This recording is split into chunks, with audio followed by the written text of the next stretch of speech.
రాష్ట్ర ప్రజలు ఎలా చూస్తున్నారు, మీరు ఎలా చూస్తున్నారు, ఇది ఏం పద్ధతి అని ఎవరికి అనిపించటం లేదా?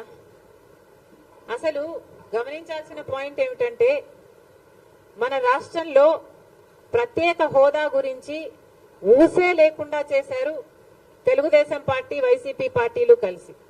ప్రత్యేక హోదా మనకు ఊపిరి. ప్రత్యేక హోదా లేకపోతే మనం బాగుపడలేం, మనకు భవిష్యత్తు లేదు. 10 సంవత్సరాలుగా అది నిరూపణ అయ్యింది. అయినా కూడా ఈ 10 సంవత్సరాలలో ఎమ్మెల్యేలు, ఎంపీలు ఇంతమంది అధికారంలో ఉండి కూడా అసలు ఊసే లేకుండా చేశారు. అసలు ఆ మాటే లేకుండా చేశారు. ప్రత్యేక హోదా అన్న అంశమే లేకుండా చేస్తున్నారు కదా. ఈరోజు మేము కాంగ్రెస్ పార్టీగా వచ్చి మేము కొట్లాడుతున్నాం తప్ప ప్రత్యేక హోదా గురించి తెలుగుదేశం పార్టీ గాని, చంద్రబాబు గారు గాని, వైసీపీ జగన్మోహన్ రెడ్డి గారు గాని ఒక్క నిజమైన ఉద్యమమైనా చేశారా అధికారంలో ఉండి, ముఖ్యమంత్రులుగా ఉండి అని అడుగుతున్నాం. ఈరోజు ప్రత్యేక హోదా మనకు బీజేపీ పార్టీ ఇవ్వలేదు, పోలవరం ప్రాజెక్టు ఇవ్వలేదు, మనకు రాజధాని ఇవ్వలేదు. ఒక్క హామీ కూడా నెరవేరకపోతే మరి చంద్రబాబు గారు బీజేపీ పార్టీతో ఎందుకు పొత్తు పెట్టుకుంటున్నారో సమాధానం చెప్పాలి. ఏం చేసింది బీజేపీ పార్టీ అని పొత్తు పెట్టుకుంటున్నారు?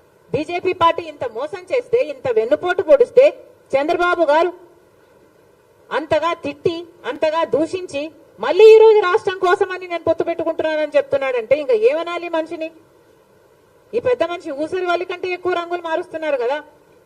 ఫస్ట్ ఏమో ప్రత్యేక హోదా కోసం పొత్తు పెట్టుకుంటున్నానని చెప్పాడు, ఎన్నికలు గెలిచారు, వాళ్ళ కేబినెట్ లో అధికారం కూడా అనుభవించారు. ఆ తర్వాత లేదు అని తిట్టి మరీ బయటకు వచ్చారు. మళ్ళీ ఇప్పుడు మళ్ళీ మెచ్చుకొని మేము గౌరవిస్తున్నామని చెప్పి మళ్ళీ చేరుతున్నారు. దేనికంటే మీకు గౌరవం? పవన్ కళ్యాణ్ గారు కూడా అడుగుతున్నానా? మోడీ అంటే అపారమైన గౌరవం అన్నారు. దేనికి మీకు అపారమైన గౌరవం?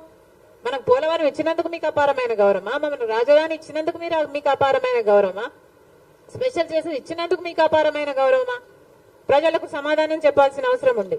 జగన్మోహన్ రెడ్డి గారిని కూడా అడుగుతున్నాం, మీరు ఇంకా తెలివైన వాళ్ళు, మీ పొత్తులు కనిపించవు. ఎందుకంటే మీ అక్రమ పొత్తులు, మీ రహస్య పొత్తులు.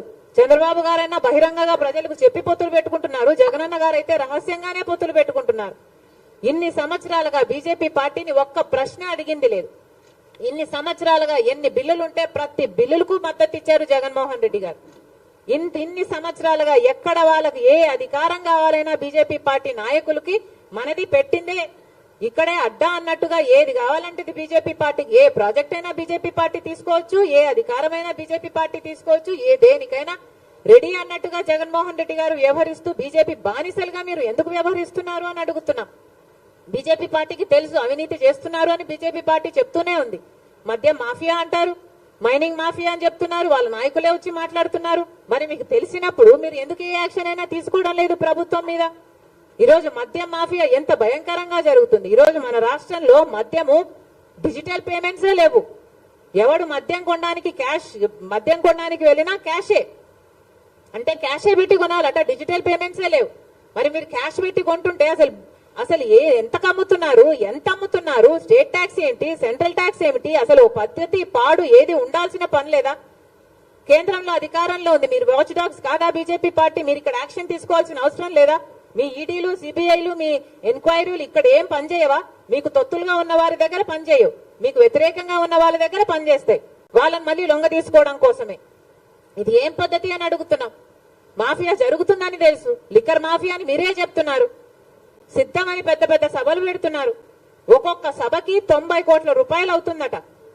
ఎక్కడి నుంచి వస్తున్నాయండి ఈ డబ్బులన్నీ?